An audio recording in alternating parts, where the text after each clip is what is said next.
At a time of great crisis, in the boardrooms of Hollywood, the legends foretell the development executives will return to Reboot It.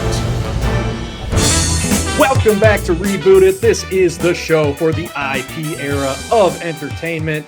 Hollywood's doing it and they need help. And that is why we are here. I am producer Bill. I am a development executive in recovery. With me, as always, the Reboot Crew. We've got Mr. Billy Business, producer and raconteur extraordinaire. I'll take it. Sure. Been called worse. We have got comedian, writer, and all-around epic ranter, Ed Greer. Hey, that's me. That's me. That sounds exactly like me. And let me tell you 54 reasons why. No, okay. I'll say that later. Anybody who's watched the show before knows what your MO is, Ed. And finally, we have got former professional rollerblader, comedian, karaoke host, and man about town, Mr. Ron Swallow. He's got props. He's got props. Call him Carrot Top. Ron, how you doing today? So good. I'm very excited. Was just rollerblading down the street the other day, and let me tell you, and then my skull burst into fire. Oh, Ron, what a transition. Today, we are doing Zaslav's bidding, and I guess stealing Ghost Rider away from those idiots over at Disney. That's not going to be a Marvel property. That's going straight to New Line Cinema, just like the old action horror of yore.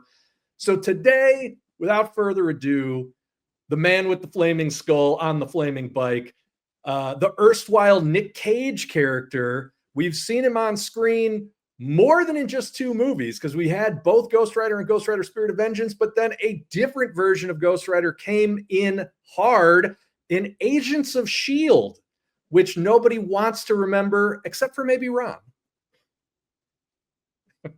Yeah. Ron says yes. I actually really enjoyed it. Yeah, it was a good time. Well, today we're going to see if we can do better than the first two Ghost Rider movies. I guess I will just say this. The first movie was the most generic, bland crap ever. And, you know, that director's kind of known for generic, bland crap. The second Ghost Rider movie, I actually feel is a little bit underrated.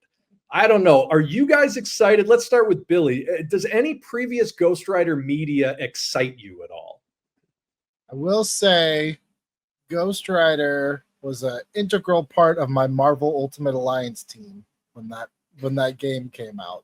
Hell yeah. That's about the extent for me. Ghost Rider was all just the visual iconography. If you say 90s comics, like I think of Spawn, I think of like Ghost Rider, and that's like stuff I didn't even read anything of. I remember seeing it. So I don't really have a take on Ghost Rider. I think it's kind of lame. But maybe we can. Sometimes those are the best reboots, though, because you're like, I want to make this something I would watch. But ultimately, like, I saw the first Ghost Rider movie because I would give up red meat just to drink Eva Mendez's bathwater. Yep. But other than that, I don't think I ever saw the second one and couldn't tell you anything else about a Ghost Rider. So that's about it.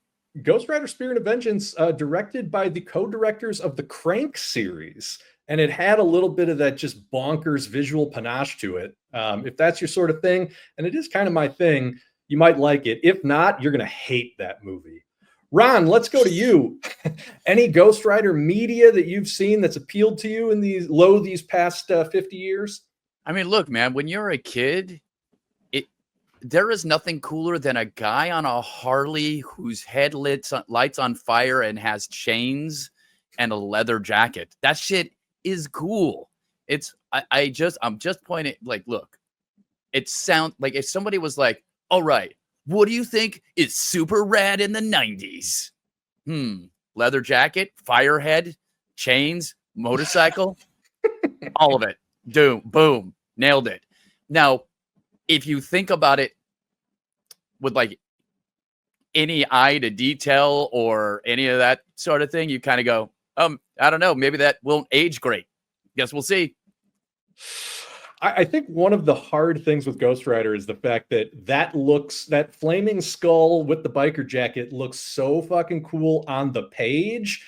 And I don't know if it translates. Ed, what are you thinking?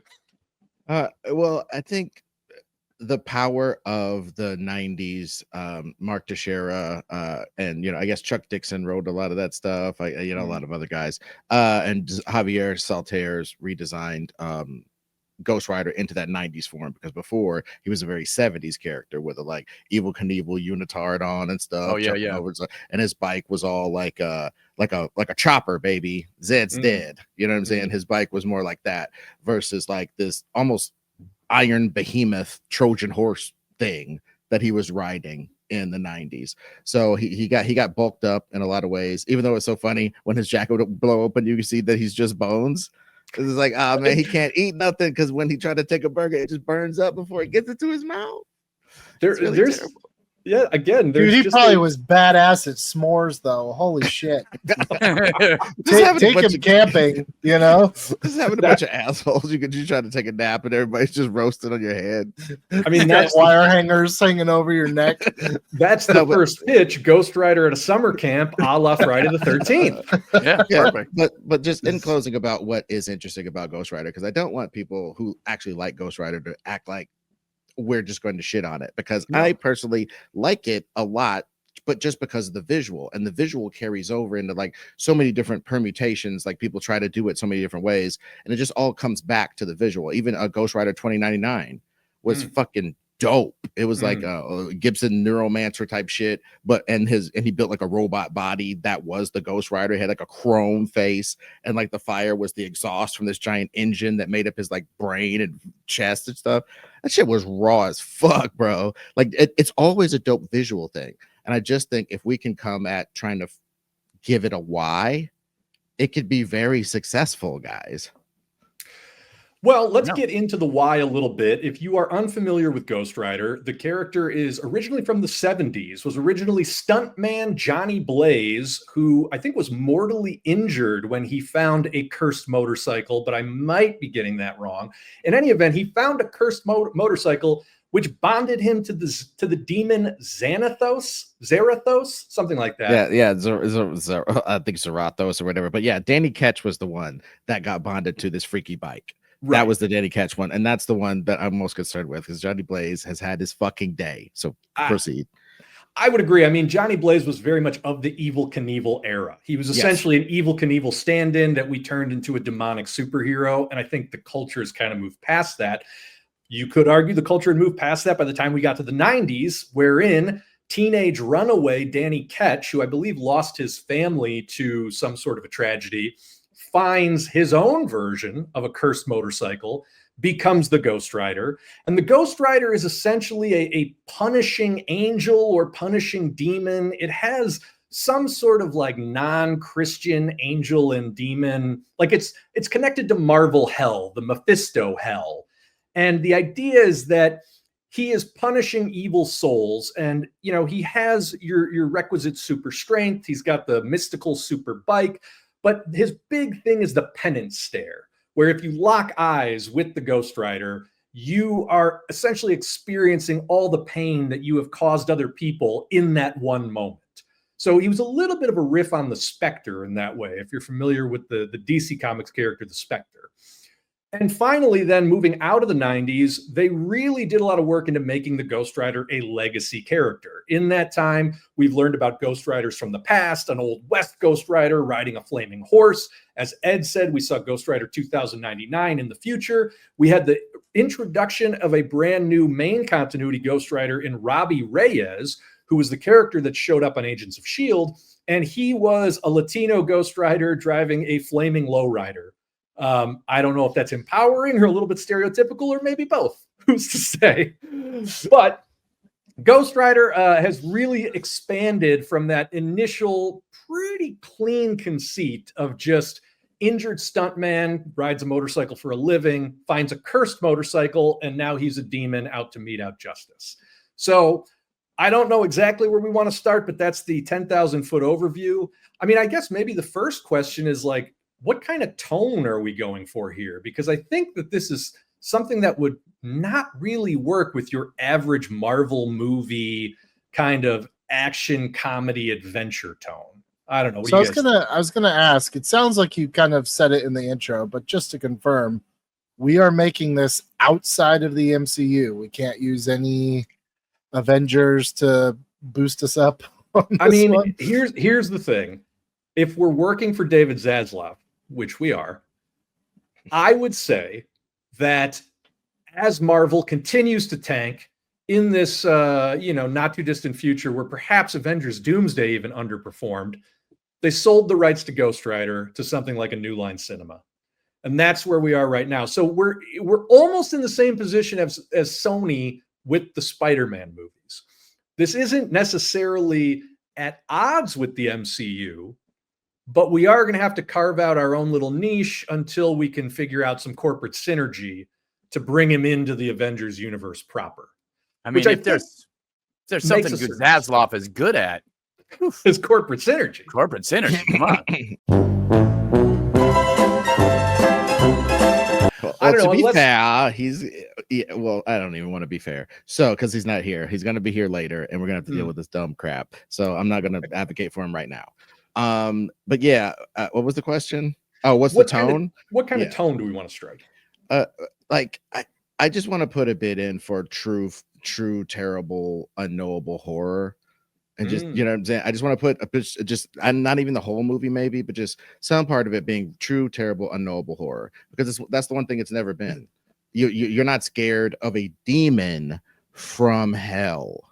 You're never scared. That doesn't make any sense to me. I know I threw it out there as a joke, but I'm almost kind of loving the idea of doing an 80s style monster slasher with Ghost Rider as the slasher. There's something to that, but I don't. Billy, Ron, any thoughts on tone and approach?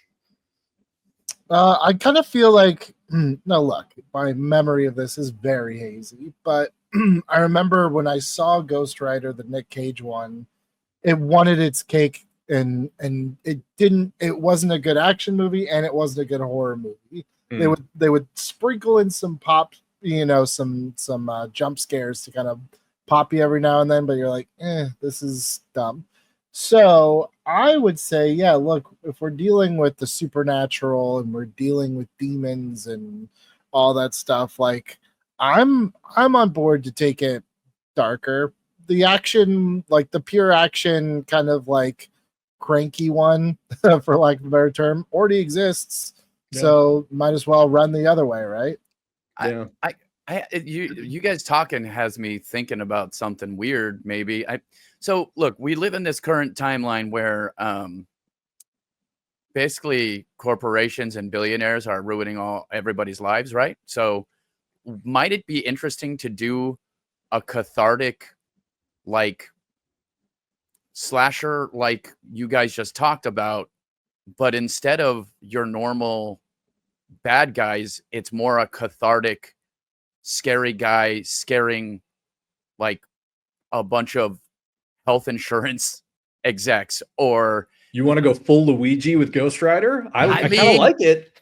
I just saying it's sellable, one, and two, people need some catharsis about rich people fucking them over. Pardon my French. I know we're on YouTube here, but like there's some catharsis there. It's an idea, and it kind of combines some of your guys' stuff. But then it also goes in that tradition of enjoying the kills a little more than you would if you were feeling bad for whoever they're chasing.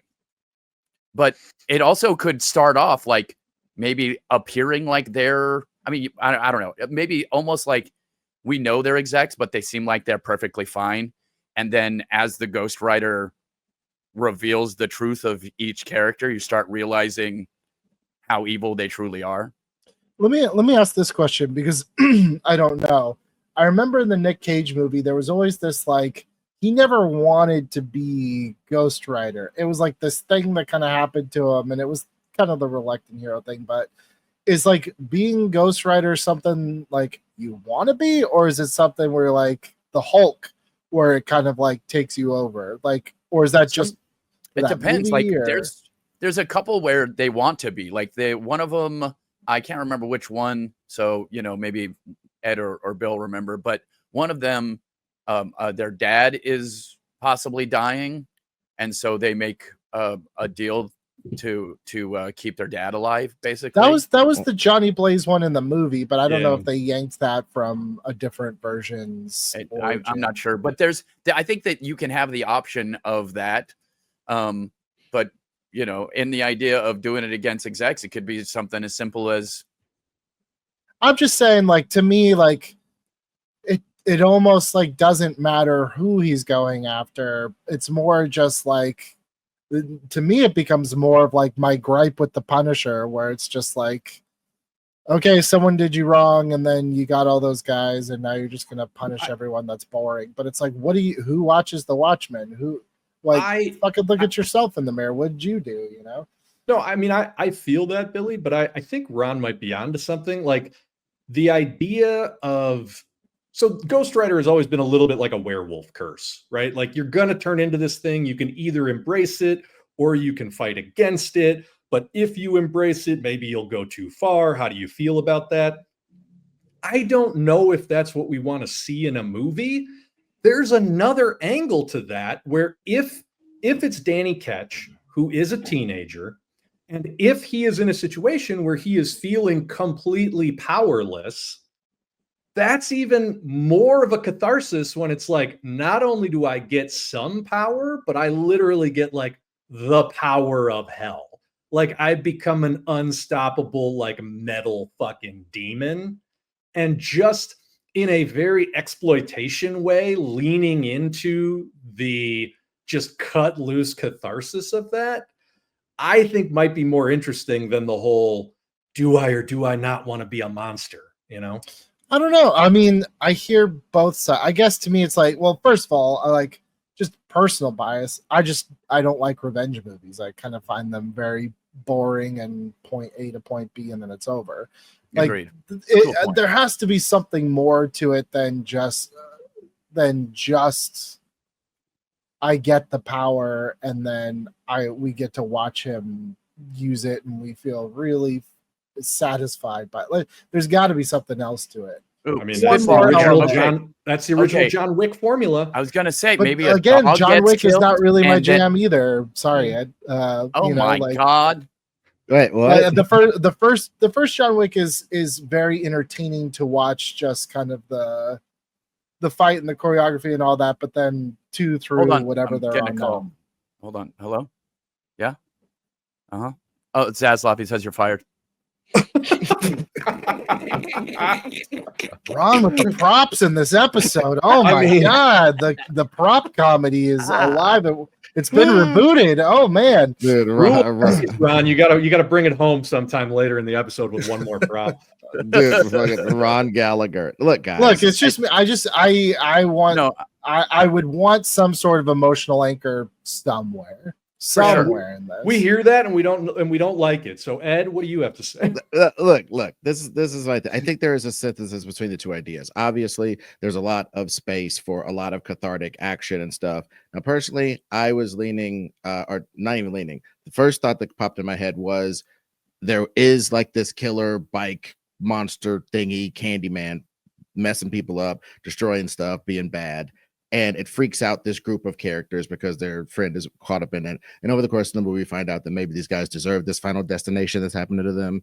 That could be kind of cool. But also, we have to learn more about like the legend of the Ghost Rider. And I think they've never really tried to make it cool. They do one big exposition dump in the middle or in the beginning, and then go, "Oh, he's got a flaming head. Well, fuck it now."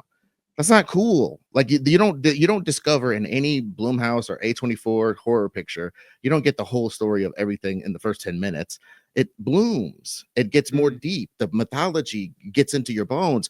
By the end, you're going like, they all have these idiotic conceits, guys. Oh, you touch a hand and you go to the devil's playground. Or what? Shut the fuck up. This is all stupid as fuck.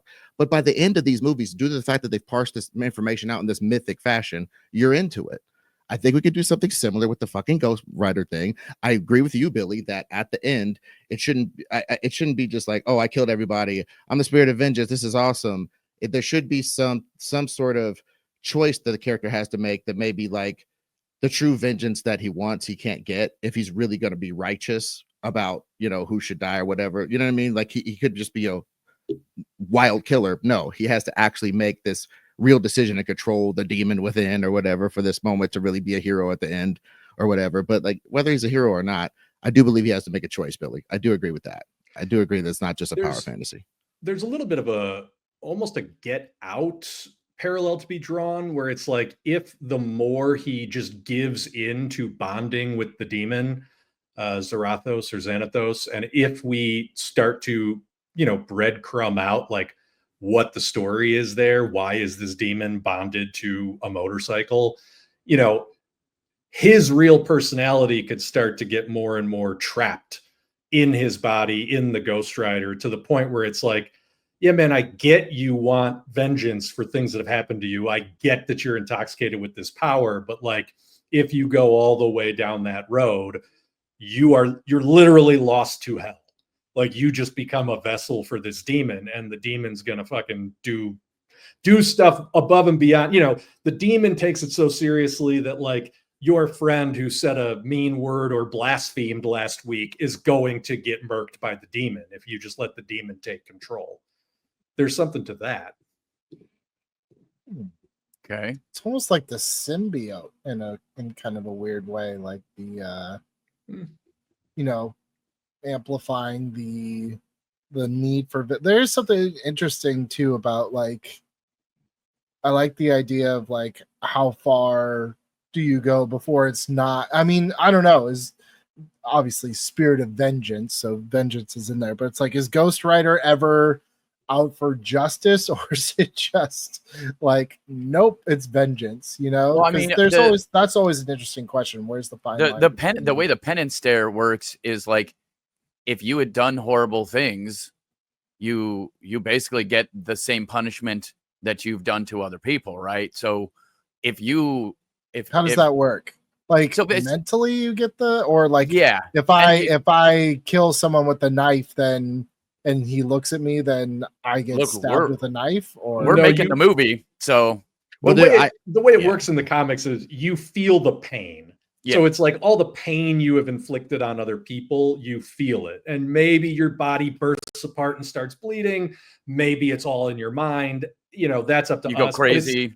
But it's not as one-to-one as like a knife appears and goes through your body. Yeah. Right. And I am here for I am here for just a straight up you know, It Follows. I'm here for a big ass It Follows or The Ring or whatever. Like your body starts, like if you the pain that I love that. Actually, I love it. The psychic pain, you start spazzing out and you're just like, oh, I was so mean to my grandma or whatever the hell you did. But also like with the pain you've inflicted on people being meted on you all at one time in one big creepy blow as your body decompresses as he looks at you or whatever. That's fresh as fuck, dog. I mean, look, all this fucking mental shit. What you're gonna do, why don't you just fuck him up? Why don't you just set Ghost Rider loose in like San Quentin and just let him go, dude? Yeah, go wild on a bunch of prisoners, you know? Yeah, he'd be like Cyclops. Some of them are like, some of them are like falsely accused, or you know, you find out real fast if you have to look at this guy's eyes.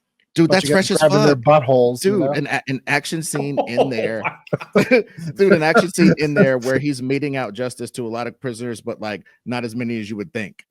There's like a lot of people he doesn't like fuck with. He like walks by a lot of people in prison, and that could be our little, you know, slipping in on Zaslav. Well, honestly, I mean, to Ron's point about like choosing who our villains are going to be, and it should be said that Ghost Rider doesn't really have any iconic villains, really. They used, you know, the son of Satan in that second Ghost Rider movie, who is a Marvel character with some pedigree. They used some knockoff version of Mephisto. I forget who Ciaran Hinds was playing, but it was like Mephisto Light. But anyway, beyond that, it's like there's not a ton there. So I think we're a little bit free to invent. But to Ron's point, like if he's meting out controlled vengeance to inmates, but then meting out really indiscriminate vengeance to like business people and power brokers, I don't know. I kind of like that. That fits the moment. I feel like we're meeting the moment with that sort of a thing. I like the idea of being in a prison, but I think it needs to be not that clear cut, and we should be rooting for him when it's not that clear cut, you know? Yeah. Yeah, And absolutely. on top of that, it's kind of like, I mean, look, we shouldn't do this, but it just makes a funny comparison where if he goes to a white collar prison and just people are collapsing within themselves every time he walks by them, there's no skipping anything. It's just a bunch of people getting destroyed. I mean, it's kind of funny too if, like, you know, he goes to a white collar prison and it's not, you know, they don't have the physical pain, but they all essentially break down in horrible anxiety attacks and they all start having heart attacks and they all get super depressed because it's like their crimes have been stealing people's fucking money and livelihoods and stuff. Yeah, dude. I mean, honestly, absolutely. This is it's silly on its face, but like if we're buying into the fact that this thing is the spirit of vengeance and it meets out vengeance when it's around people who But are it's- bad, and we put it it's- in positions to do that. It's just vengeance, though, specifically. It's not, Mhm. it's vengeance that makes sense because like, look, like I even thought, like, what if the reason he decided to become Ghost Rider was because he thought he got fucked over by some rich person who seems like a piece of shit. And then when he gets to that guy, it turns out that he was never the one making those decisions. It was someone above him. And he can't actually take vengeance upon the person he wanted to take vengeance upon in the first place. Well, I mean, what if he gets the Ghost Rider power? He's intoxicated by it. And so he breaks into the prison where the guy who killed his parents or killed his sister or whatever is currently incarcerated. But he gives him the penance stare and it's not that bad. You know what? Like, it's bad, don't get me wrong, but it's like, this guy's not actually a bad guy. He like took money for this hit, but like these were the first people he ever killed. He was put in a situation. And so then it becomes sort of your classic, you know, just got to work my way up the ladder with my Ghost Rider powers. But in the meantime, I'm now partnered with this inmate who I started the movie hating, but because he's the only one who knows shit, he now becomes my weird sort of buddy / conscience in my rampage of vengeance. I see you being quiet over there, Billy Business. What are you thinking? I don't know. I'm struggling still with like what is the story about? Like we're coming up with some plot and some set pieces, but I'm just like, but what is it about? Like why? Why? I'm having a problem with the why. I think it's anger at the system. The way that I'm reading this as we've been talking about it, it's like our main character is an 18-year-old, right? He's Jesse Pinkman at the beginning of Breaking Bad. And rather than being just a stoner dropout, he's somebody who's actively angry about the fact that he's living a dead-end life in some, you know, dead-end place because either his parents fucked him up or somebody killed his parents. He's got anger at the world and he can't do anything about it. And then once he starts doing things about it, the temptation is to just go way too far, but just as bad as the temptation to not go far enough.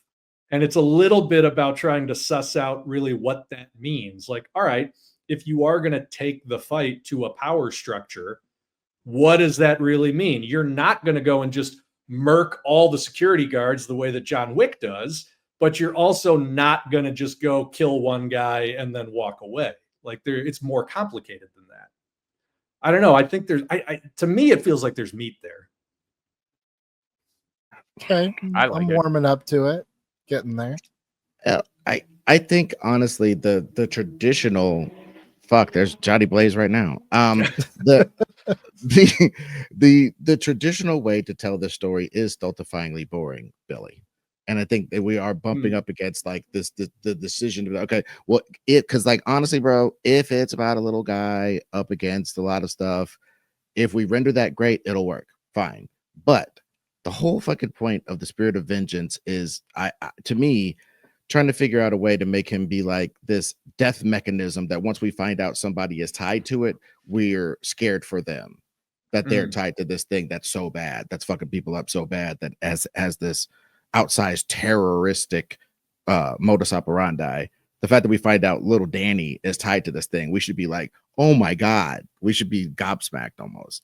And I just feel like if it's like just a traditional origin story or whatever, and also Billy, to your point, I think you were trying to make as far as like, why does he decide to become the Ghost Rider and mete out this particular justice?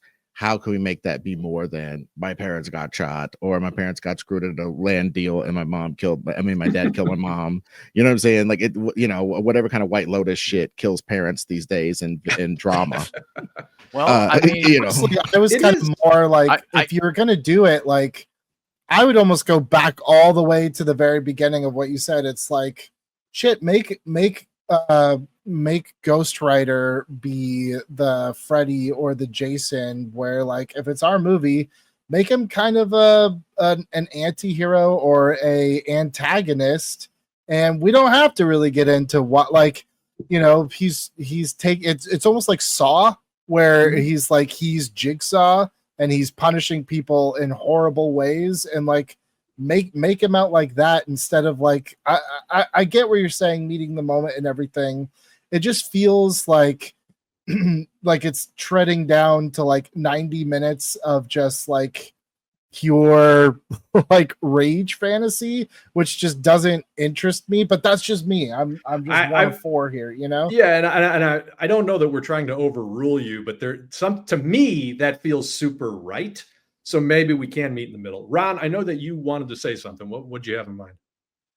I don't know. I'm just thinking because I don't know. I'm obsessed with this idea about, you know, maybe it's too on the nose, but I like a beginning where we're meeting our main character as just a boy, like maybe 17, 16, maybe even 18. He's taking care of his sister in a poor neighborhood. Parents have died, whatever. I don't maybe, and kid gets cancer. Even though he has his parents' insurance left over from when they died or whatever, they won't cover it. So your beginning of your whole thing is just seeing this boy who loves his sister want to save his sister, and the powerlessness of not being able to save somebody you love because of a system that does not allow you to save the people that you love. And then, and by the way, going on a rampage of vengeance still wouldn't save his sister from cancer, which could be an interesting part of the movie. Exactly. But I think that we see that, but we don't see necessarily him even turn into the Ghost Rider at first, because I like how Ed was talking about discovering all this stuff happening, and then we're surprised at the end. Because maybe our main character looks like this, or not in the end, but the middle, the second act, where it looks like he's just trying to do the right thing the whole time. Meanwhile, we're seeing, you know, guys die. I don't know. Maybe that's too convoluted. What you see where I'm going though? I mean, I certainly see the spirit of where you're going. I wanted to respond to something Ed said earlier, that this is also a possession story. And I don't think it would hurt us to look at that as sort of a template, because Danny Ketch, especially if we're going to play him as a teenager, is going through a demonic possession. And so looking at everything from, you know, The Exorcist, the Pope's Exorcist, to even things like Fallen with Denzel Washington, you know, how do you make it so that the demon Xanathos inside, or Zarathos inside Danny Ketch, is just as much a threat as Ghost Rider might be to people outside of Danny Ketch? Okay. Does that make sense to any? Does that spark anything? Does, yeah, sorry, the wheels are turning. Yeah. I wonder if it wouldn't help us to think about the villain. And I mean, it seems like, based on everything that we've been talking about, we don't want like an explicitly demonic villain. You know, we don't want a demon that escaped from hell that he's got to track down and recapture. And we don't necessarily want a Crow style gang of sadistic psychopaths that clearly just need it, and it's just going to be him versus these sadistic psychopaths. So what other interesting, I know that I still like the idea of they're insurance executives, they're people who are controlling the system, and that's who he's going against. Do we have any thoughts that might go against that grain or that are in that vein? Anybody? Can't you make Xanadu or whatever its name is? Can't you make can't you make him both the hero and the villain? If he's trying to fight this demon within him to satisfy this rage, and where this whole time we've been talking about where's that line stop? Can't you make the demon once more, and he has to find it within himself to pull it back? Yeah, well, for sure. At the end, like I said, if he gets to the guy who he thinks is the bad guy, turns out he's not, he now has to make a choice to kill him with his hands because the penance stare is not working. Is that... Well, I think there definitely needs to be a scene where he uses the penance stare on somebody that he thinks is implicitly guilty, and it doesn't work. That's in there. That's got to be in there. Yeah. Especially and I personally like it in the prison scenario. If he does get to the person that everything that's wrong with his life has been pinned on this person, and he gets to them and they're innocent or way more innocent. I kind of like that. I like a lot of that shit. But I think in the end, the possession part. Yeah, I think if we can make a mechanism in his mind by which he's actually fighting the demon and make that dramatic. Yeah, that's, you know what I mean? Like in the way that visual too. Right, dramatic and visual in the line of like a Doctor Strange. Frankly, I'm not saying the wonderment, but you saw him getting better at magic. You saw them establish a metric and saw him improve. As hand wavy as it was, they still had a process. Right, it was almost a martial process. If we can do something like that in his mind, because the thing that is messed up in the mind is stuff like The Cell. There's a visual, and then they never follow through with whatever how better you're supposed to get. In the second Doctor Strange, or the third Doctor Strange movie, the multiverse of shit or whatever, then that movie a lot of people hated America because they were gonna like that character anyway. But in that movie, she never trained or grew. She just knew how to do it at the end when she's supposed to. And if we do a movie where he just at the end decides that he's going to defeat a 57,000-year-old demon at his own game and take the powers or whatever, we're going to look like assholes, man. So we got to figure out some way, to maybe the story is too tired, but is it something where it's he prays instead of an angel, he gets this demon, and again, I don't know how we're going to show this, but we'll figure that out in a minute. Could it is this just too old of a story where it's this demon is training him or getting him to the point where it's if you use me, if you use this, anything, you can have everything, anything. And then it gets to the point where you do that thing where he tries to give the penance stare. Maybe the demon's no, you don't even need to do it. That's the guy, just do it. And it's the demon just keeps setting him up to basically the more, what's his name? Danny? Kevin? Danny. Yeah, what's Danny? Catch. That's what it was. The more Danny kills for him, the more the demon can take over until eventually there's no Danny left. So he just keeps pushing and pushing. So ultimately, I like the idea of at the end where, you would think the story would be so Danny has to get rid of the demon, but it's ultimately he's no, I'm not going to get rid of you. I'm going to keep you, and I'm going to use you, and I'm going to have to keep you at bay because at any time I could go too far and you could take me over, I agree with that. I would just posit that that should be where the story starts. You know what I mean? I think that at least from the beginning of Act 2, it's understood that I have a demon inside of me, and I'm not trying to get the demon out of me because I want to use this demon to do shit that I want to do, but that's going to be dicey. And I think what Ed was saying is just that tenuous relationship rather than something that we build to, if that's something that the movie is about, just how do you dramatize and visualize that? Because it's so internal, right? I just realized we're basically remaking Venom. Well, you are, and I realized that a little while ago. But That's it. Don't sit here spinning your wheels for 39 minutes. I guess I'm having a hard time with this one, probably because this character is just, to me, very one note. It's like Punisher, but I think it is. I mean, look, the reality is the character is very Grindhouse. Like, it was created in that time period when Marvel was doing all of their exploitation film riffs. This is the same exact period that we're getting Iron Fist and Luke Cage and all of that. And it really comes from splatterhouse horror movies. That is the milieu. Let's change the tone to that. I think, to me, just me, if we're doing like a real supernatural horror, I want more weighty, hefty themes. But if this is not that, then screw it. Let's go Punisher Warzone and just make it like batshit, totally, make it that revenge flick you want. If it's in that tone, then you kind of already know what you're getting. It's you might be able to do both. I just don't think you can. I think that was what happened with that first Ghost Rider movies. They wanted to do both, and you can't do both because then you have two shitty movies in one.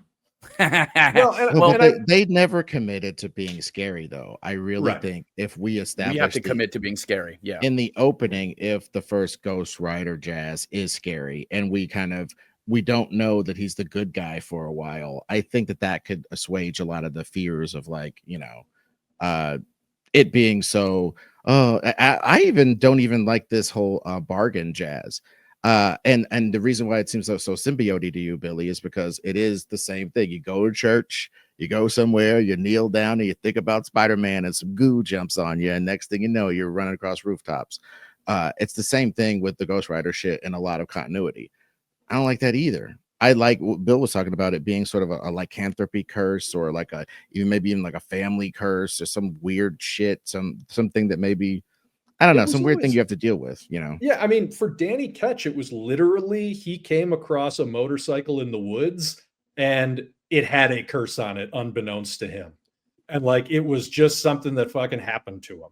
Yeah, and the blood of the innocent was spilled on this fucking symbol on the bike and shit. Yeah, yuck it up. But that's what happened. Oh shit! So it was connected to the violence. You know what I'm saying? The violence of something bad happening. And I don't know why we're all poo pooing the Crow. These motherfuckers ain't managed to do a Crow in 40 fucking years, and it ain't because for lack of trying. And John Wick is a 74% Crow, and everybody's sucking its dick. Come on, man. I don't understand why poo-pooing that. I think when you have an interesting world where people are getting killed and it's cool looking, I think that it's more than just 80s campsite stuff, or it elevates it. The Crow is elevated. Ed, I have an idea. I got to answer this call from Zadlov. Hold on. Uh-oh. He's calling. Yeah. Hold on. Okay, hold on 1 second. Reboot Crew, hello, it's me, the illustrious David Zaslav. I'm calling from my ski chalet in Aspen, and I just wanted to see if you guys were having any luck with this Ghost Rider thing. How's it going here? It's going great. Lots of concurrent ideas. Yeah. Working on it. We're making progress. Definitely making progress. That's great to hear. Listen, we got third quarter numbers coming in, and they're not looking great. So this thing's got to make a boatload of money, and that's why I'm gonna need you. I need you guys to work in a couple of product placements, just a couple little quick product placements. The first one, Kawasaki is gonna be the flaming motorcycle. I want him on a hot rod motorcycle. This thing is gonna be painted red. It's gonna have orange stripes. It's gonna be a concept bike. It's from the future. So that's the first thing. Now the second thing is Coca-Cola he needs to be drinking a Coca-Cola in more than 4 scenes. That's he drinks a Coca-Cola in 4 scenes, we get $100 million. Now the third thing is no more leather. No more leather, because I have a Levi's promotion. I need him full out denim. Nothing but denim. on the Ghost Rider. And frankly, if you could put it on some of the supporting cast, we're talking even more money, people. So, Kawasaki motorcycle, Coca-Cola across the board, and denim Ghost Rider. You do that, we're gonna have a picture. All right, boys, I'll talk to you soon. That's what they're gonna call this. They're gonna say Ghost Rider, the Denim Venom. That's what that's gonna be on the poster. Okay. Wait a minute though. The Kawasaki part sucks. However, there's something to be said. Like, if we just ditch the iconography of like, he's got his spiked leather jacket, whatever. If he's just a dude and he's in, maybe he's in a Canadian tuxedo, but like, it's fucked up. It's, he's got mud. It's like, he's a mechanic or something. Yeah. But that's what I mean. Like, if he's just a dude with with a melting flaming head, and he then becomes more of like a horror movie monster than a superhero with a uniform. You know what I mean? Actually, you know what actually is cool? If he does have like, the mechanic, like I'm thinking like Vin Diesel, Fast and Furious with like the cut off sleeves or whatever. But if you do the Dark Knight Two-Face thing where the first time his head goes on fire, it like chars the denim, so it's like this like black kind of like melted kind of goo crap. So it kind of looks like leather, but it's not. I firmly second that very much. That sort of the burntness and the hellness distresses all of his denim to this super fresh degree. That's very iconic, and it's blackened. It's blackened. I love that. Love it. Keep it. Well, and you were saying you wanted to visually show how he's, I don't know, giving in more to the demon. What if as he does more kills, some of them maybe seem less justified, whatever, doesn't matter. As he does give into it, or maybe they're more brutal than they need to be, whatever, however we show that, the more that happens, the more stuff starts happening to what he looks like. Well, I just to jump on that real quick, guys. I think the flame getting bigger and bigger is fresh. I think that's fresh. Okay. By the end of the movie, he should have to be outside because it's giant. It's like a giant halo of cosmic light or whatever. But yeah, it starts out as this small glow and the smolder and stuff burning his face. Oh, brother, that is hot. I'm sorry. I think that's hot. I'm totally fine, by the way, of him. Look, again, this drastically changes the tone for me, at least, like pushing it more towards the grindhouse, almost kind of like I keep saying Punisher Warzone, where it was just like so ridiculous that it was amazing. But just like, have him murk 10 people with his big giant flames and then crack a Coke, and that's kind of his calling card. Like, I don't give a shit. I need to, Well, I was thinking about this. Let's give into the trope, right? In movies, there's always something that shows that you're sinning, and it's always something stupid, like you ate too many cookies, or you fucking danced with the chick, or had sex. So yeah, he fucking bangs abroad and slams a Coke and smokes cigarettes and stuff. Like he does. And like he's redeemed, it'll be a Diet Coke, But again, I mean, like, there's at the end he slams a Coke. At the end he slams a Coke, and his girlfriend goes, "You're gonna go riding tonight," and he's like, "Yep." Glug, glug, glug.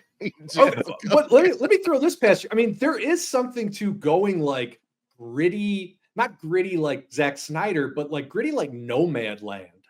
If you remember, again, not the story, because it's slow and contemplative, and that's not what we're talking about. But if we're creating a world where like our Danny Ketch either lives in the Southwest, here's something you could relate to, Ron. He lives in fucking Podunk, New Mexico, or somewhere between New Mexico and Phoenix. And he is just a fucking loser. And yeah, he's drinking Coke all the time. He's wearing Canadian tuxedos. Like, he's just he's a regular kid in a very grimy way. The same way that Frances McDormand was like a regular woman in a very grimy way in Nomadland. And then, as again, I don't know this may be something what we need to focus on is like, how does he get bonded with this demon? Or maybe that happens before the movie even starts. I don't know. And we unpack it. I don't know. But it's like, we see him go from kind of, maybe a loser, maybe a wastoid, but a regular kid into something monstrous. Like the more he gives in, his fucking face, his skin is melting off, and his favorite jacket that he got from his dad is being burnt to like black tatters. And it's like when he walks, it's like he's leaving not just, smoldering footprints, but like clumps of burnt flesh from his own body on the ground. And it's like this I dude's like this descent. a lot. I like this a lot because then it's like we're visually being like vengeance will literally just kind of destroy you from the inside out. Yes, that's all I needed. I needed a fucking theme, so I'm good. Well, with that. and so I would then counter that the way that the movie plays with this is that the more he gives into vengeance, the more he feels like he's making a difference, which is why he keeps giving into it more and more, even though he's possessed. And that's why I think we need a character. And I don't know if it's a love interest. I don't know if it's a sister. I don't know if it's a buddy. I know I pitched like the felon that he thinks he's going to kill, but he doesn't kill earlier. But he needs somebody to be witness, right? He needs somebody to like see this happening and go, what the fuck? It's like, who's going to pull him back? Because I think we need to externalize that in some way. I agree. I will give the note that Pat Casey gave me one time. He's the writer of the Sonic movies. He said, girls watch movies too. So I would suggest that maybe I think a love interest is good. There's nothing worse than watching someone you love kind of destroy themselves in that way, So there is that. Well, what if his best friend is just a girl? Because girls, that happens. Here's the thing. Here's what I will say, just as a general note for us. We almost never want to do love stories in any of our reboot pitches. Let's challenge ourselves. Let's do a love story. So I'm like, what if it's both? Why not? Well, what if it's both though? So Best if this friend dude love lives, story, if this dude lives in a trailer park in New Mexico, right? Dude, stop talking about me. Well, now you're just in my mind, Ron. He's going to be on flaming rollerblades. Yes.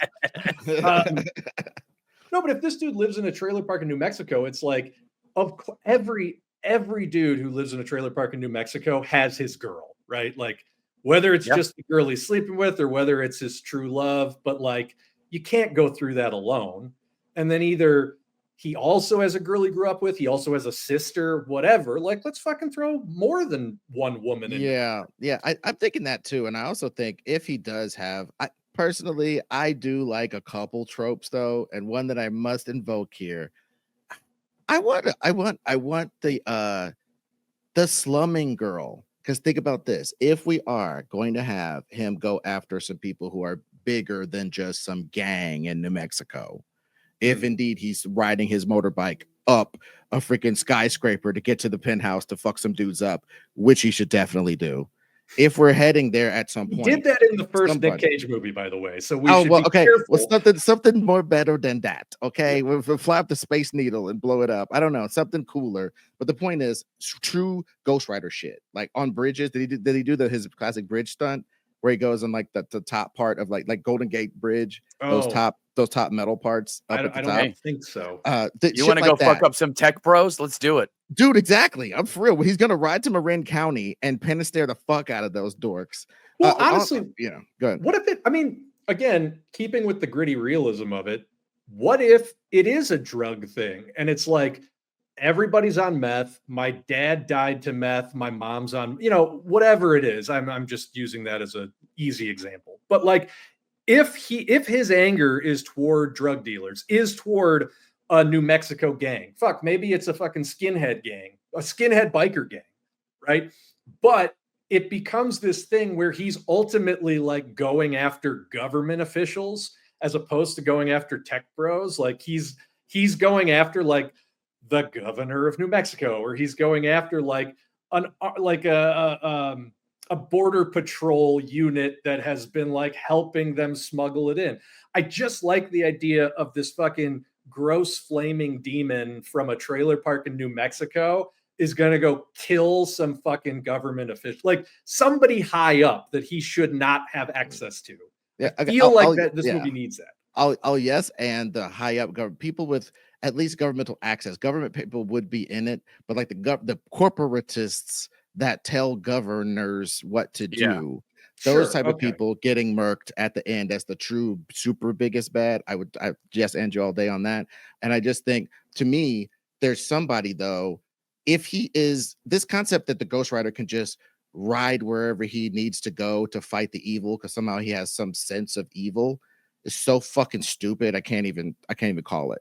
I Yeah, he's think got a it's more like he as Danny Ketch has to get around some of these people to activate the powers or whatever the fuck. He has to do some kind of legwork to be a fucking character. And I think in that, if we have a hot girl that's Mhm. in that world and he's trying to gain entree to some of that shit so he can get close and Ghost Rider him up, and then she's like, "Oh, your head turns on fire, and you're trying to kill all my friends, all the people that I grew up and went to school with, and we're all doing the same thing." And you're killing all of them because they're evil. What the fuck? And that's like your love interest. I think there's something interesting in that. I'm just throwing it out there as a pitch. I'm not super married to any of it. I'm just Well, saying, like, just some character to entree him into this shit.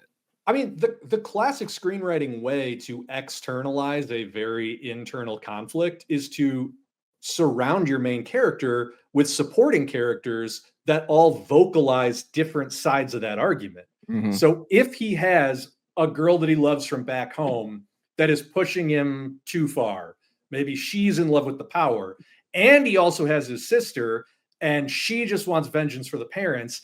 And now there's this girl that is maybe like, hey man, you need to dial it back. But she doesn't fucking know him. She doesn't know where he comes from, but he's got feelings for her. And that creates an issue with him and between him and his girl back home. And like, I don't know, just surround him with people who all have different feelings about this weird fucking quest that he's on. Yeah, I mean, I think maybe the person at home that wants him to go kill fools should be like a guy or something. Sure. It doesn't have to not be a guy or be a guy or be a girl. I just think somebody who finds out about his secret and goes, fuck yeah, let's go fuck everybody up. And then somebody that's like, well, you shouldn't do that because it's like wrong. No, bitch, it's wrong to fight power. You're dumb too. And then, yeah, I think even if we just had that dichotomy of it, it's just like he's gonna have to pick between indiscriminate straight murder for just the love of the game and and meeting out appropriate or tempering his shit to be like some pussy superhero who puts the fucking flag on top of, you know what I'm saying, who wouldn't go after a government guy, who wouldn't go after a giant high level corporatist, but they'll beat the shit out of a skinhead gang with economic anxiety. I think we start with that type of shit, but by the Yes. end, yeah, we end up in the highest Almost echelon, wonder if and you he's have, burning like, yeah. do you have like a almost like a, I don't know, Casey Jones is popped in my head. I don't know if that's the right thing, but you have someone that's like you said, a supporting character who's like, this isn't the way, like what you want is vengeance, not justice. And then he gives him the stare because 9 times out of 10, those people are usually the worst. It's the preachers who tell you don't do this on Sunday that are the ones that are the worst, That should be Mhm. the girl that Ed is talking about, who's like not from his world. And she's very self interested because it's like, I don't want you to fucking kill, these people that I know, that I'm friends with, that I do business with, whatever.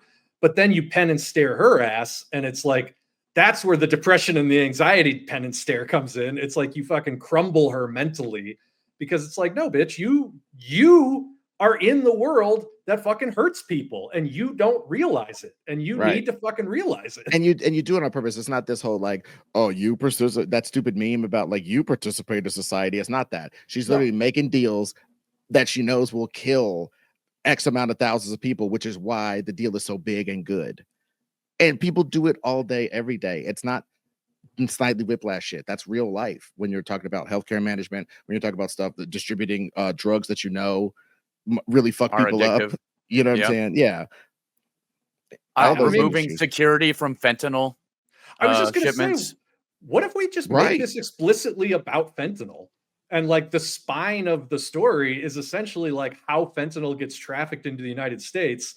And it's not, an illegal migrant who, carries it through a coyote hole, but that's what he thinks to begin with. And it's like, and again, we don't have to, it's not an after school special, but it's like the spine is something is fucked up in my community. And I just keep going back to the parents because I don't know why I'm associating that with Danny Ketch. And it does feel easy. And maybe we should do something different. But somebody dies due to a fucking bad Coke bag. You know, it's like they snort some fentanyl and it's like, motherfucker.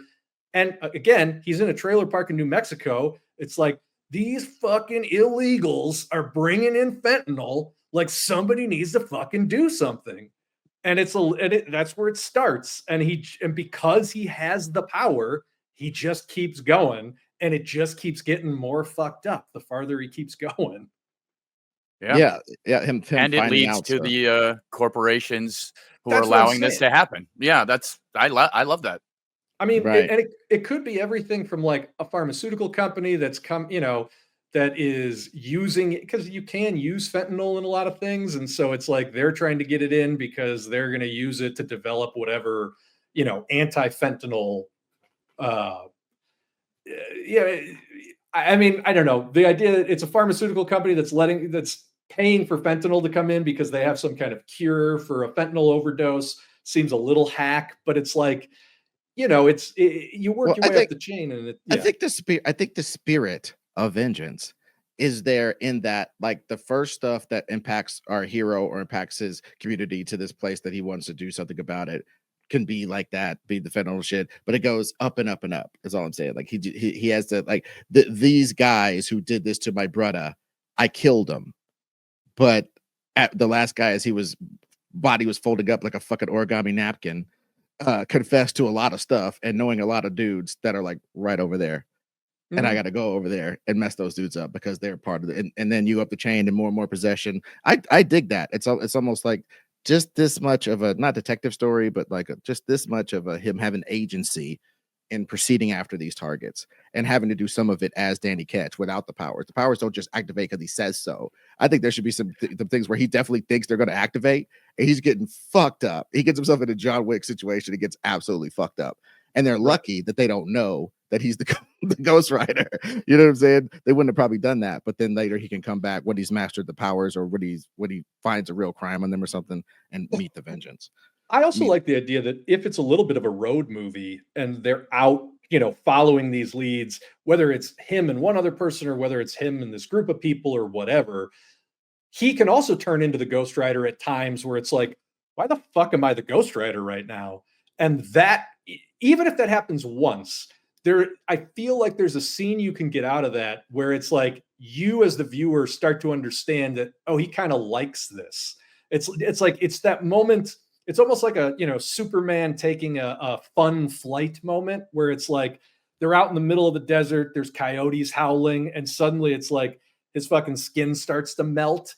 And rather than freaking out, it's like he just grabs the bike and just fucking takes off across the sand dunes or whatever. And it's like it's just that little bit of like, ooh, the power is very tantalizing, even when I don't have to kill people with it.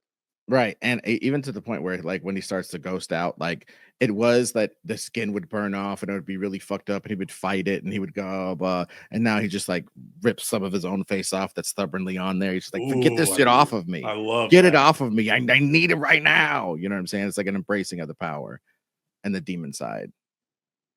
Okay. Well, let's talk. Okay, so let's talk a little bit, maybe about casting at this point. I feel like we've thrown out a couple supporting female characters. I think we've settled on sort of a late teens Danny Ketch. He's got to be old enough to drive, but not so old that losing his parents wouldn't make a big, or losing his brother or whatever wouldn't make a big impact on him. And I think the younger he is, this idea of demonic possession becomes more and more salient. And so we're going to do our favorite thing in the world: name an 18-year-old actor. But well, we got to stop choosing young people, dude. That was my only caveat, bro. I was actually, I didn't talk about any sort of reboot ideas, but I was thinking about who are the people that have these like regrets. And I know that fucking, Nick Cage is too old. Nick Cage is too old, but maybe 18's too young. If you're 26 and you're living in a fucking dust bowl collecting fucking bolts and shit for this bike that you've been building for 7 years because you're gonna ride it on out of this town. That hurts, man. And you finding like a hot girl to be down with you is like so unfathomable. You know what I'm saying? And you're just a piece of shit. And I just think somebody in that position with enough time to reflect, maybe somebody in their early 30s playing 25, 26, 27. I just think you open yourself up to people who actually can experience regret and act. Did I mention that part? Actually, like act. Well, I I don't know. think Also be young enough. Also be young enough to be Do it a rash. couple times. Yeah, To- would be to be rash, rash. and to do the Well, movie a and- couple times too. and to fucking pound Coca-Cola. Because Yeah. Oh yeah. We can't have no. you can't be Ulsters having pounding. GI problems. You're 42. But hold on. So I do want to point out that, like, as much as it sucks because we don't all have these names on the top of mind, like, I'm the first one to say the MCU has talked about casting Ryan Gosling as Ghost Rider, and I'm all for that. I mean, the fact that people don't realize that Ryan Gosling is the greatest movie star of our time is hilarious to me, because he is, and this is a perfect role for him, but like not in the story we're talking about. You know what I No. mean? I was thinking more along the lines of like a Barry Keoghan type of guy. I mean, I think he is definitely the flavor du jour if you're going for kind of a quirky, weird, strung out, young guy. And there's a lot to be said for that. I think that that's a really nice pull, actually. I think so checks, too. Checks the acting box. Well, Oh, he's hell yeah. 32 and can play. He's 32 and can play younger. Yeah. And I do believe that he has like the quirky that style of that genre of human is the Danny Ketch to me. It's not because like the you would never assume that this person going into the room is going to whip out some kung fu and beat everybody up. He would have to be accompanied by paranormal activity. That's the thing too. It's like it's kind of the whole like Michael Keaton Batman thing where it's just like you got to get someone who needs a bat suit to be intimidating because they're not on their own. Like you need to have someone who, definitely to your point, looks like they would need a demon to actually enact some sort of kind of violence or mayhem. I got it. Tom Holland. You son of a bitch, Ron. Son of a bitch. There it is. Dude, sorry. I gotta do mine. Timothy Chalamet. Timothy Chalamet. Dude, he would be so bad. I do have. He'd be so bad in this movie for real. Yeah, for sure. I'm not saying that in real, and nor is he saying Tom Holland for real. No, for not. But Selena Gomez as the lady in the love interest. Maybe? Can I just be the one to say it? Like, I don't buy her in anything. I find her tough as an actress. I don't know. Okay, fair enough. I'm looking and I for feel a like name. there's got to be. Sorry, I didn't mean to cut you off. No, I was just gonna say there's got to be better young actresses than that out there right now.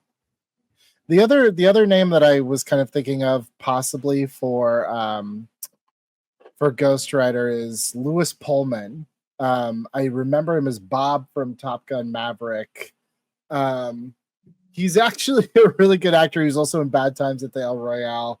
He also kind of has that like little bit of quirk, but I could buy him as kind of turning into this monster as time goes on. He is also the Sentry, if that matters.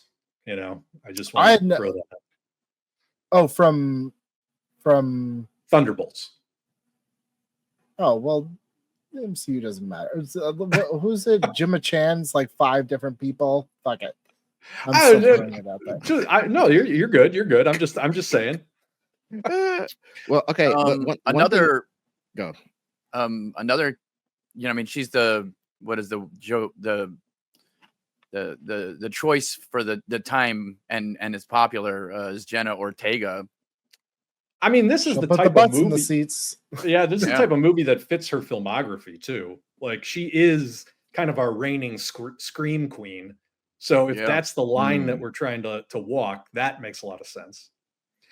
I mean, Yeah. Go ahead. No, go ahead. No, no, I was thinking, yeah, if she is his person that finds out about the curse and is like, either way, I think if she finds out about the curse and she wants him to do more of it because there's a bunch of fuckers that have hurt her, I think Jenna Ortega could actually have something to act for once for a while, besides like doing the Wednesday shit, stuff like that.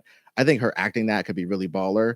And I think some aquiline white woman that maybe is even a little older than Barry should be the one that like he's just kind of Svengaliing him into like, hey, don't hurt the people that I work with. Look at all the good we do. We're making a difference with our bunch of corporate bullshit we're doing. I mean, she's not going to convince him. He's still going to melt a lot of corporate guys. Don't get it twisted. But like him having sort of a Svengalier, like hot girl trying to take him away from. It seems like she's trying to civilize him, Yeah. but she's actually bringing him closer into where the real bad people are. I think that kind of is a major story point for me. Frankly, it isn't just that he knows that there's this path all the way up.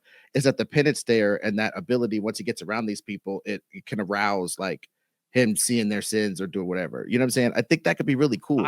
I've got two things to throw out. I think that woman that you're talking about, Ed, Samara Weaving, is someone who's been on my radar for a long time. She was the lead in that movie with Ready or Not. Ready or Not. That's it. Also a certified scream queen, but I've seen her play very like well-to-do as well. And I think she's in the same age range where she would work opposite Barry Keoghan. She's maybe a little bit older, but like that would work fine. But on the topic of Barry Keoghan, here's an idea. What if we cast a Native American actor as Danny Ketch? And the name that I found as I was going through my mental Rolodex is actually a guy named Dakota Beavers, who was the co-lead in Prey with Amber Midthunder. Oh yeah. He's a younger actor. He's not done much. I think Prey might be his only major feature credit. But oh damn, he's got leading man good looks. He's authentically Native American, and if this is going to be set in like New Mexico, Arizona, I think that makes a hell of a lot of sense. Danny Ketch doesn't need to be white for any goddamn reason.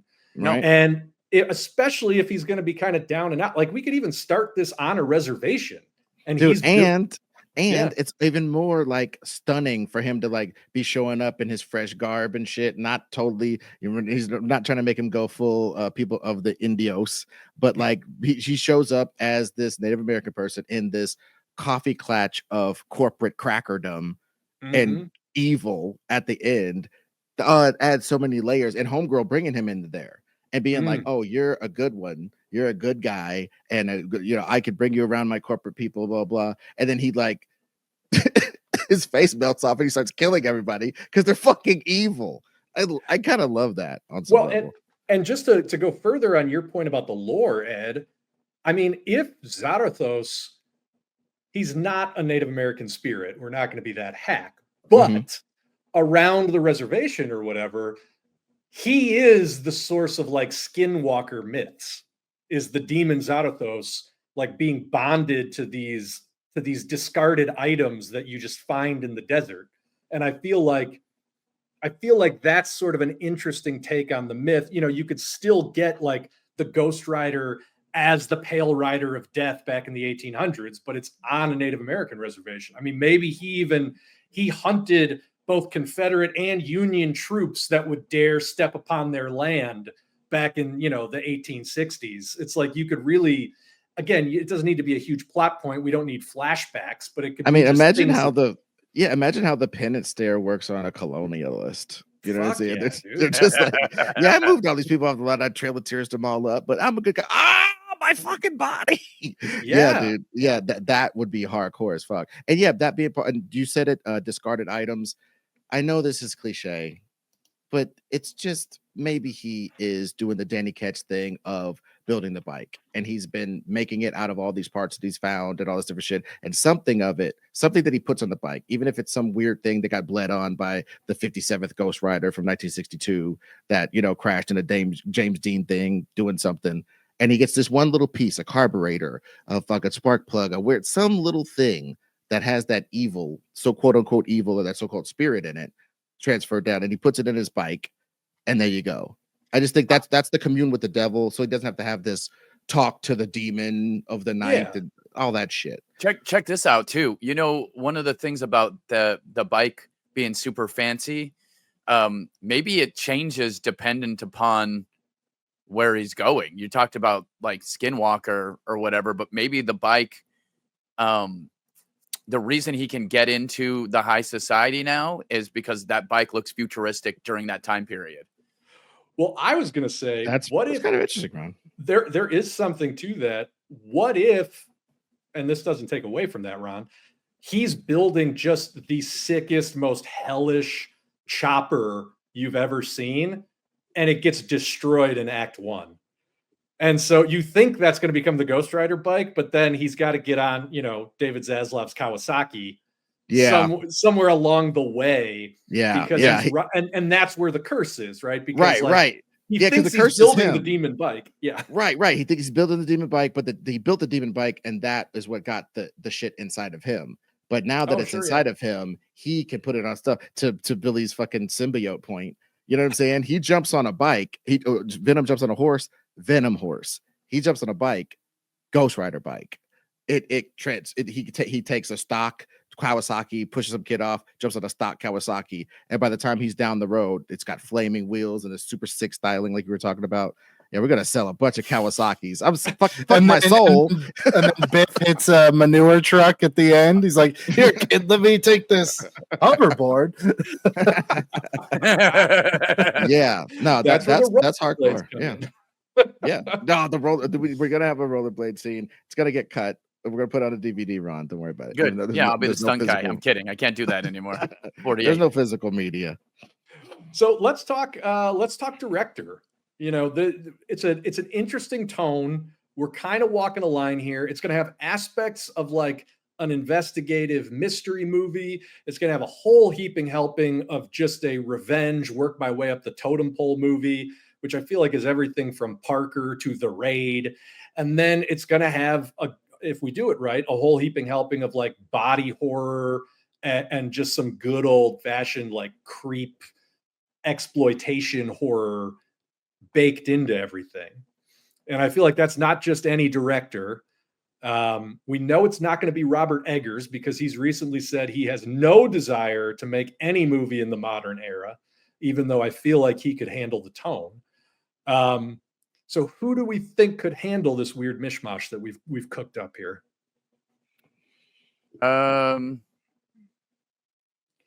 What is that? I'm trying to remember. Oh, well, she did The Substance. Is that easy? Is that too easy? Coralie Farge. I almost feel like she's too flashy for this.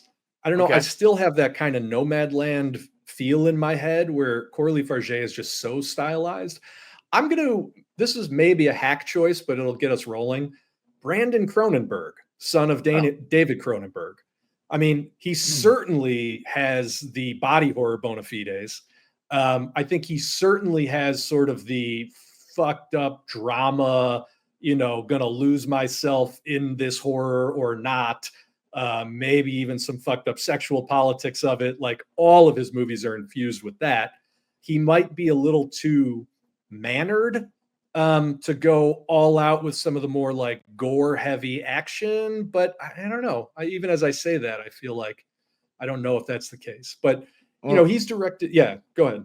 No. I think I like that choice, and I like along those lines. I would proffer Osgood Perkins. He recently directed The Monkey, and he directed Long Legs, which is spoiler alert, a possession horror film. Yeah. And I think after seeing them, I like Long Legs stuck with me, but I didn't really like it. And The Monkey was like so nuts, but it was so different than that other movie. It showed me that he can kind of handle some of these different tones of like the Danny Ketch in a drug scene where everybody's getting high and he's like faking getting high or whatever. And then bad people start coming in the room. He starts sweating and his skin's starting to come off and he starts flaming people up and he's wandering through the house. He burns the whole house down, burning people's bodies or whatever. I think he could do that, but he could also do the like, person preparing or the evil people doing evil stuff. I think he could depict both of those things pretty good. But like I said, he might not be as right for this because he tends to just put the camera on sticks and just let stuff play out in front of it.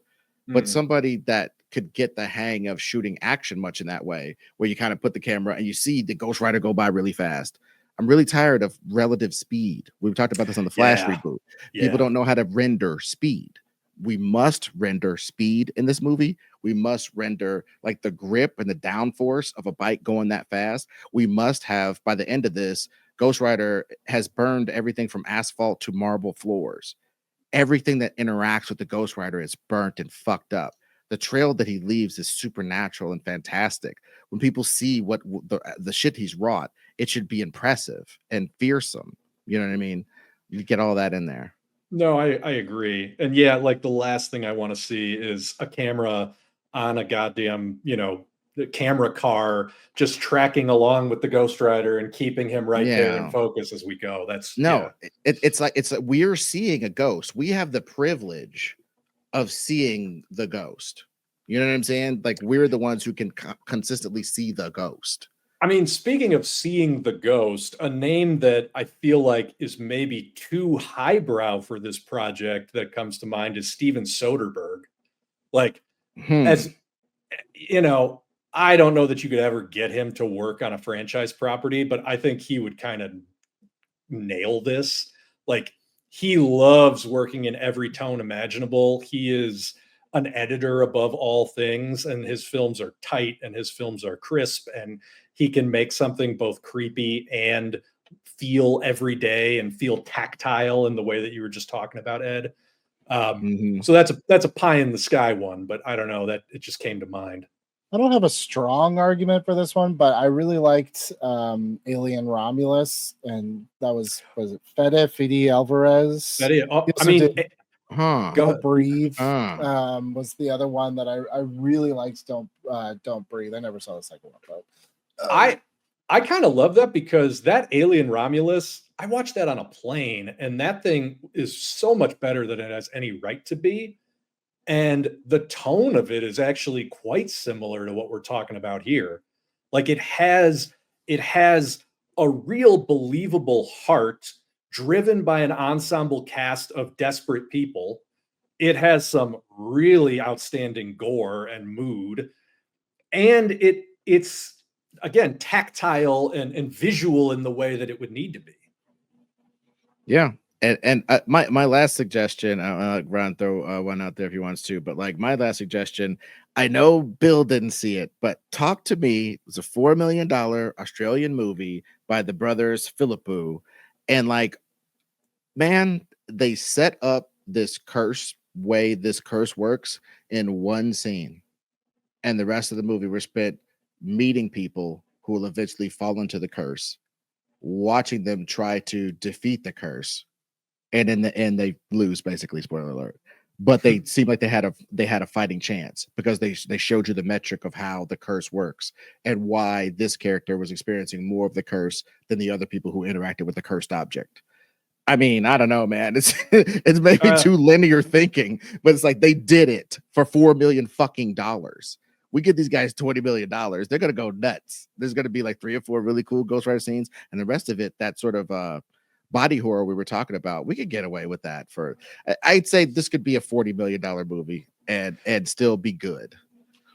I agree with that, and I think just err on the side of practical effects. Obviously, we're going to need some digital flames, but at this point, that's no problem. So it's like if we can get some good charred, goopy, gross, real practical effects on the Ghost Rider and add the flames in post. Right. And it Like, needs to be flakes. I mean, I know Billy put the image in our head of like, but yeah, flakes and the char, like from the grill that hasn't been cleaned forever. Like, but no like viscous lava-y shit. Because that denotes something that is natural. This is not natural.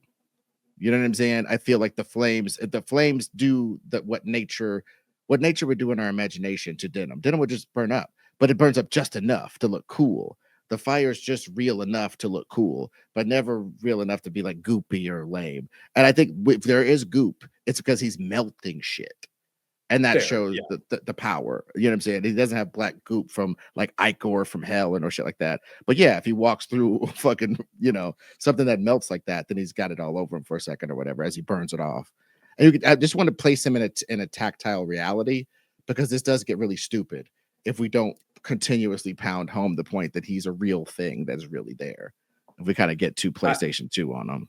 No, I agree. I mean, I think that's one of the things that really takes me out of that original Ghost Rider. Yep. Is like it just becomes just the cheapest superhero special effects you've ever seen, and we can't be doing that. We can't. Yeah. No end of Black Panther vibranium fight. No, we can't do it. Wait, that's perfect, and I'll not have you. No. Ron, speaking of that, since you're chiming in, any final thoughts on director or filmmaker you'd want to see tackle this? Honestly, this is out of my genre. I don't know enough about like horror, and I do think that we want to make it scary. So like, I wish I knew of a few more horror directors. Maybe that's my next thing is to go in there, to watch some things. I was looking up interesting Native American directors, like the guy, but most of the Native American directors seem to be doing like a comedy or like the guy who did the Reservation Dogs. I mean, I wouldn't count that out. I think we could probably get a good director off Reservation Dogs because the timing of comedy and horror tend to be similar. Yeah, it's Sterling Harjo is his name. Mm-hmm. And he's done a lot of cool stuff. So, I mean, that's another guy to throw in the hat and have people, talk to Zaslav, I guess. There you go. I'm going to throw one last name out there, but I don't know if we're going to do better than Fede Alvarez or maybe the brothers Philippou.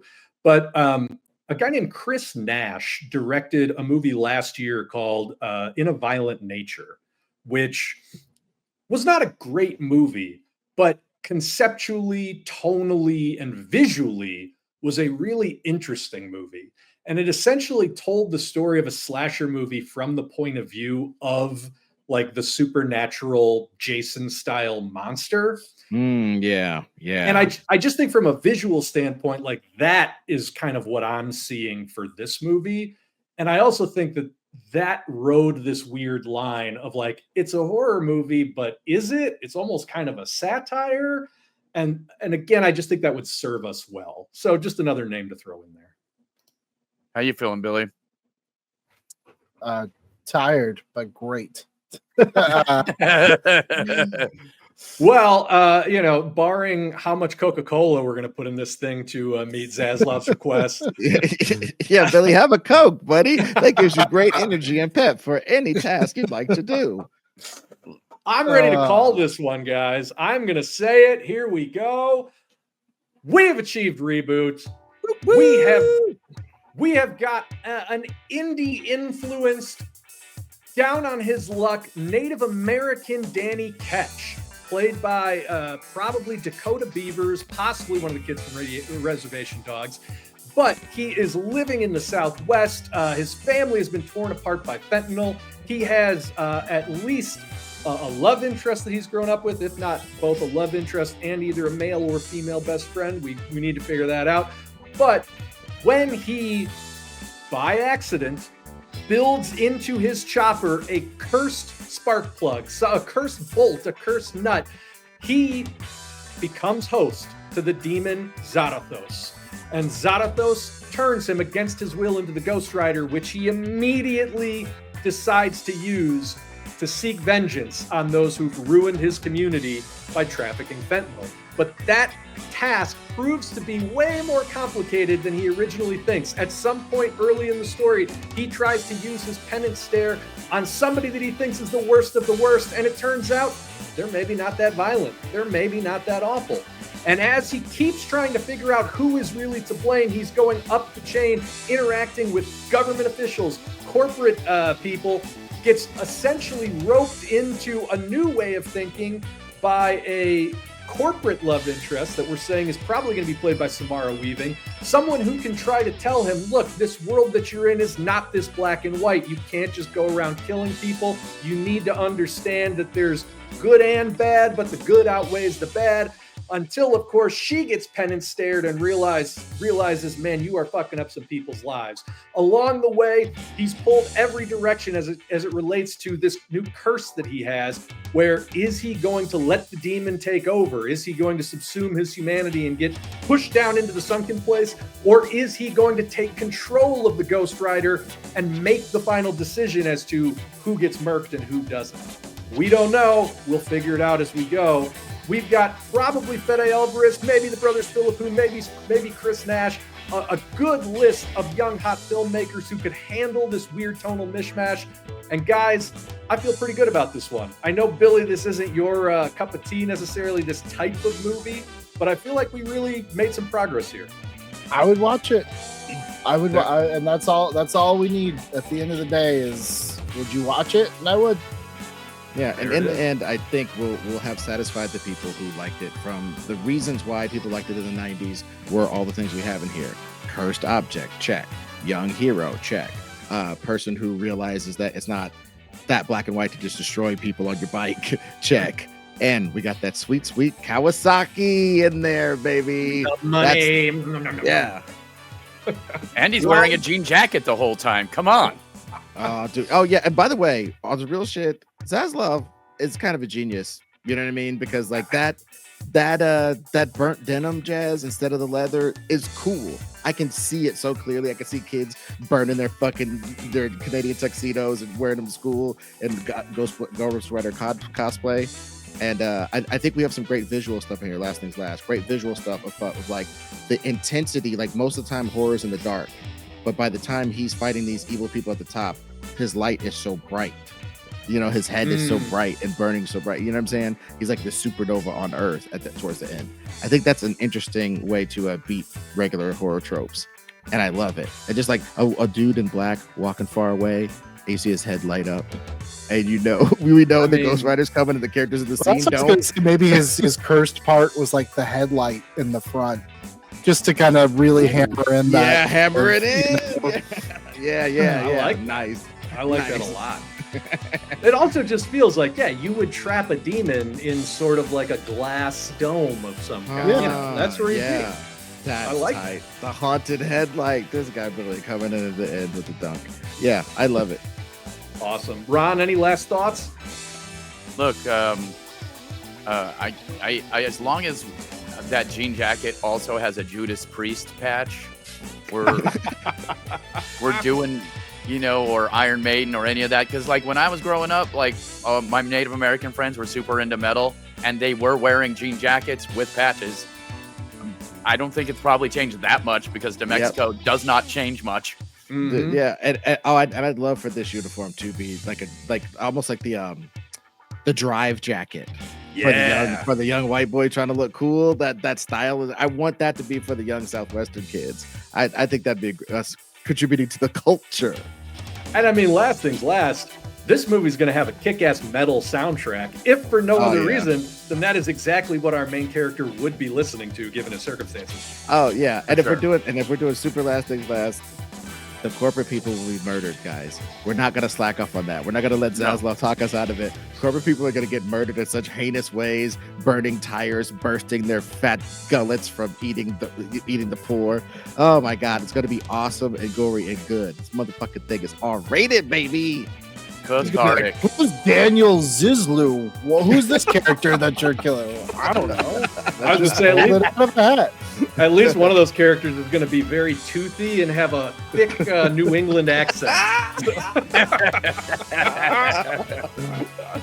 Well, hopefully you guys at home like what we did here. If not, or especially if so, leave us a comment below. We're back, baby. New episodes of Reboot It. So stay with the channel. We got more coming up. It's going to be a lot of fun. For the Reboot Crew, Billy Business, Ron Swallow, Ed Freer, I'm producer Bill. We'll see you next time.